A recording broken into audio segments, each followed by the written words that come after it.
దారుణం జరిగింది. ఉర్మిళా నగర్లో పిన్నిని ముక్కలు ముక్కలుగా నరికాడు కొడుకు. భార్య పుట్టింటికి వెళ్ళిపోవడానికి పిన్నే కారణమని పగ పెంచుకున్నాడు ఆ సదరు నిందితుడు. మైనర్ అనేటువంటి తన కొడుకుతో కలిసి నిందితుడు తన పిన్నిని హతమార్చాడు. పిన్ని కాళ్ళు చేతులు మొండం వేరు చేశాడు. తల కాళ్ళు చేతులు అక్కనిసన్ స్కూల్ సమీపంలో పడవేశాడు. ఇక మొండాన్ని విజయవాడ బొమ్మసాల నగర్లో పడేశాడు నిందితుడు. 5 రోజుల క్రితం మహిళ కనిపించడం లేదంటూ మిస్సింగ్ కేసు నమోదైంది.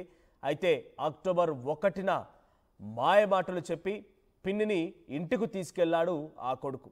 అంటే ఆ తల్లి వాళ్ళ ఆ నిందితుడి యొక్క తల్లి సోదరి ఈ మహిళ. అయితే ఈ మహిళని మాయమాటలు చెప్పి తన ఇంటికి తీసుకెళ్లాడట. ఇంటికి తీసుకెళ్లిన తర్వాత తన కొడుకుతో కలిసి పదునైనటువంటి ఆయుధంతో మహిళపై విచక్షణారహితంగా దాడి చేశాడు. పిన్నిని చంపి కొడుకుతో కలిసి నంద్యాలకు పరారైపోయాడు ఆ సదరు నిందితుడు. సో ప్రస్తుతం మనం ఫోటోలో చూస్తున్నాం. ఫోటోలో కనిపించినటువంటి ఆ సదరు మహిళ ఇప్పుడు దారుణంగా హత్యకు గురైంది. సో అక్కడ చంపినటువంటి ఆ నిందితుడికి సంబంధించి ఇంకా పోలీసు అదుపులోకి తీసుకోవాల్సి ఉంది. నంద్యాలకు పరారైనట్టు తెలుస్తోంది. కుమారుడితో కలిసి నంద్యాలకి పరారైపోయాడు ఆ సదరు నిందితుడు. సో ప్రస్తుతానికి పిన్నిని చంపినటువంటి ఈ ఘటన విజయవాడలో ఒక్కసారిగా కలకలు రేపింది. ఆ శరీర భాగాలని ముక్కలు ముక్కలుగా చేసి వేరువేరు ప్రాంతాల్లో పడవేసినటువంటి సంఘటన ఒక్కసారిగా అందరికీ కూడా భయభ్రాంత గురి చేసింది. మా ప్రతినిధి మణికుమార్ సిద్ధంగా ఉన్నారు. మణికుమార్, ఏం జరిగింది? పిన్నిపై ఇంతలా తనని హతమార్చి ముక్కలు ముక్కలుగా చేసి తల కాళ్ళు చేతులు మొండం మొత్తం వేరు చేసి వేరువేరు ప్రాంతాల్లో పడవేశాడు. ఇంత పగ కోపం ఎందుకు పెంచుకోవాల్సి వచ్చింది? ఏంటి అసలు ఏం జరిగింది? దీంట్లో ఆ నిందితుడికి సంబంధించి డీటెయిల్స్ ఏం తెలుస్తున్నాయి? పోలీసులు ఏం చెప్తున్నారు?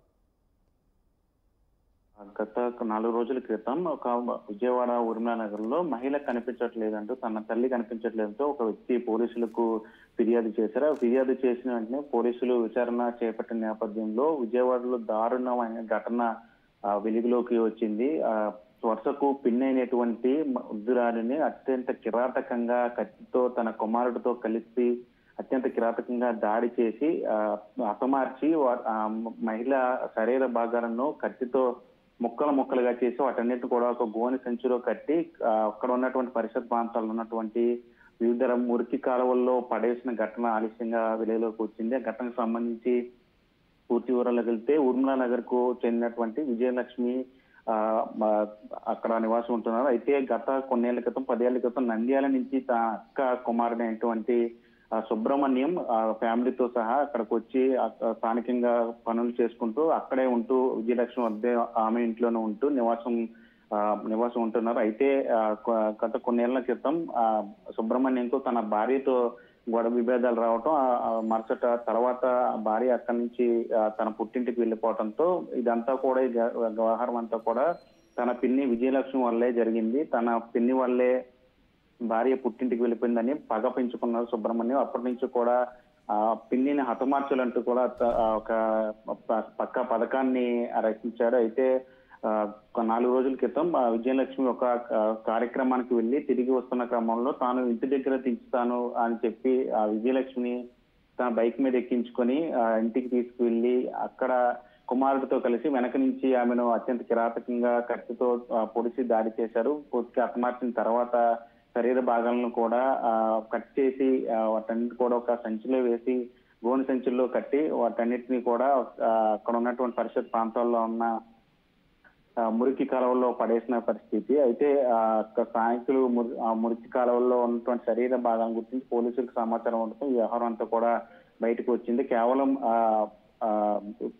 భార్య పుట్టింటికి వెళ్ళిపోవడానికి కారణం, అదేవిధంగా కొన్ని ఆర్థిక సమస్యలకు కారణం తన పిన్ని అని చెప్పి కక్ష పెంచుకున్నటువంటి ఎవరైతే సుబ్రహ్మణ్యం ఉన్నాడో అతను కుమారుడితో కలిసి ఈ దారుణానికి ఓడినట్టు పోలీసులు ప్రాథమికంగా నిర్ధారణకు వచ్చారు. అయితే ఈ వ్యవహారం బయటకు రావడంతో కుమారుడితో కలిసి నంద్యాలకు పారిపోతుండగా పోలీసులు సీసీ కెమెరాలు, సిగ్నల్స్ ఆధారంగా వారిద్దరిని కూడా అదుపులోకి తీసుకుని విచారిస్తున్న పరిస్థితి కనిపిస్తోంది.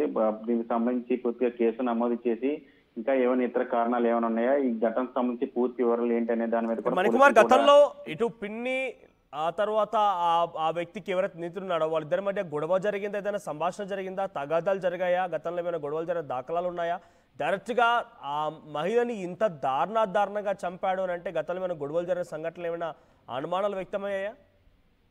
అంటే దీనికి సంబంధించి అంత పూర్తిగా కూడా వ్యక్తిగతంగా కక్ష పెంచుకుని దారుణానికి ఒడిగట్టినట్టుగా కూడా తెలుస్తోంది.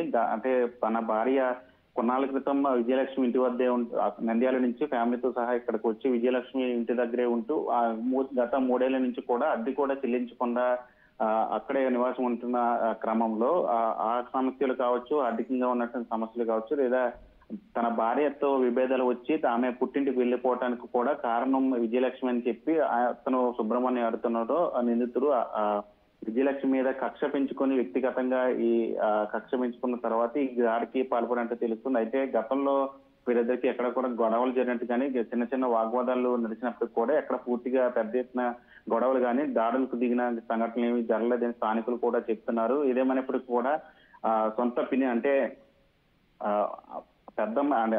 సొంత పిన్నిని ఈ విధంగా చేయటం అనేది ఇప్పుడు స్థానికంగా విజయవాడ వ్యాప్తంగా కూడా ఈ వ్యవహారంతో కూడా కలకలం రేపుతున్న పరిస్థితి కనిపిస్తుంది. శరీర భాగాలు ఏవైతే మురికి కాలం ఉన్నటువంటి శరీర భాగాలు కాళ్ళు ఒక చోట, చేతులు ఒక చోట, తల ఒక చోట, మొన్న ఒక చోట, ఇలా ఈ విధంగా మురికి కాలంలో శరీర భాగాలన్నీ పడేయటంతో పోలీసులు ఆ శరీర భాగాలన్నింటినీ కూడా సేకరించి పోస్ట్ మార్టం కి పంపించారు. నిందితులిద్దరినీ కూడా తన మైనర్ కుమారుడైనటువంటి నిందితుడు అదేవిధంగా సుబ్రహ్మణ్యం ఇద్దరిని కూడా పోలీసులు అదుపులో తీసుకుని పూర్తిగా ఇప్పటికైనా ఆ నిందితులు ఎలా అదుపులోకి తీసుకున్నారు? అంటే నిందితుడు వాళ్ళే హతమార్చారు అనే రకంగా ఎలా అనుమానం వచ్చింది? వేరు ప్రాంతాల్లో ఆ శరీర భాగాల్ని పడవేసిన దగ్గర ఆ నిందితులు దాన్ని రికవరీ చేయగలిగారా? సో వాళ్ళపై ఎలా అనుమానం వచ్చింది? వాస్తవానికి విజయలక్ష్మి ఎవరైతే హతురాలు ఉన్నారో విజయలక్ష్మి కుమారుడు 4 రోజుల క్రితం పోలీసులు భవానీపురం పోలీస్ స్టేషన్ లో ఫిర్యాదు చేశారు, తన తల్లి కనిపించట్లేదంటూ. మరోవైపు ఇక్కడ సుబ్రహ్మణ్యంతో పాటు తన కుమారుడు కూడా పరారీలో ఉన్నట్లు కూడా అక్కడ చుట్టుపక్కల స్థానికులు చెప్పడంతో వారి మీద అనుమానం రావడంతో గతం నుంచి జరిగినటువంటి వాళ్ళిద్దరి మధ్య జరిగినటువంటి వాగ్వాదాలు కావచ్చు, లేదా తన భార్య పుట్టింటి వెళ్ళిపోవడానికి ఈమె కారణం అని పడినటువంటి గొడవలు కావచ్చు, వీటన్నిటిని ఆధారంగా కూడా పోలీసులు అక్కడ ఉన్నటువంటి చుట్టుపక్కల స్థానికులు విచారణ చేపట్టిన తర్వాత వారి మీద అనుమానం రావడంతో వాళ్ళకి సంబంధించి సీసీ కెమెరాల ఆధారంగా ఈ వ్యవహారం అంతా బయటికి పోలీసులు లాగిన పరిస్థితి. నిందితులిద్దరూ కూడా విజయవాడ నుంచి నంద్యాల వెళ్ళిపోయిన నేపథ్యంలో అక్కడికి వెళ్లి పోలీసులు ట్రేస్ చేసి వాళ్ళిద్దరిని కూడా అదుపులోకి తీసుకొని విచారించగా తామే హత్య చేశామని వాళ్ళు ఒప్పుకోవడంతో వాళ్ళిద్దరిని కూడా అదుపులో తీసుకుని పూర్తిగా దీనికి సంబంధించి కేసు నమోదు చేసి లోతుగా దర్యాప్తు చేస్తున్న పరిస్థితి కనిపిస్తుంది మనకు. Right, thank you.